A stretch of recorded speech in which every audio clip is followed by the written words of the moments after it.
Good afternoon and welcome back to Lakeland Christian School. It's a rather empty place these days.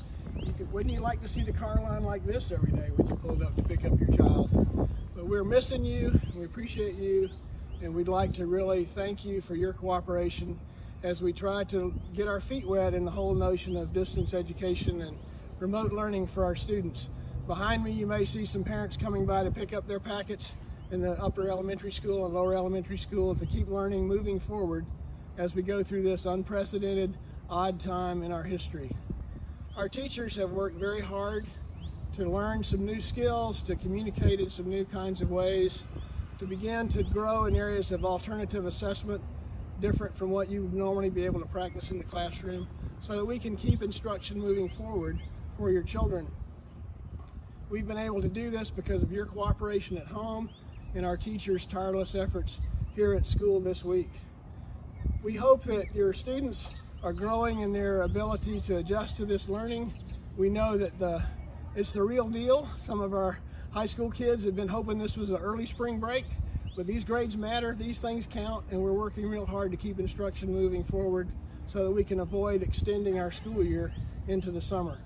There's a lot of unanswered questions. We're hearing from the Department of Education, from the governor, from the health authorities, daily, sometimes hourly, trying to respond and be ahead of what's going on all around us. So we appreciate your cooperation and your support and your prayers. We'd also like to encourage you to add a special item onto your family prayer list. We have a number of families that are involved on the front lines of this whole healthcare emergency. They're working in emergency rooms and hospitals and doctors' offices, involved with testing and treating people who are coming in with various symptoms that may be related to this virus. So please pray for those folks. They're people that your kids go to school with every day and people that we see in our car lines and around school. And pray for those folks that God would protect them and bless their efforts for the good of the community and their own personal health in their families. And we will be updating you from time to time with some more video messages, but we wanted to just give you an encouraging word, an expression of appreciation for your partnership with us in these difficult days. Just a closing word from Psalm 46 that I've thought about during these days that is a special reminder. Psalm 46 says, "God is our strength and our refuge, a very present help in trouble. Therefore we will not fear, though the earth give way, though the mountains be moved into the heart of the sea, though the waters roar and foam, though the mountains tremble at its swelling. There is a river whose streams make glad the city of God, the holy habitation of the Most High.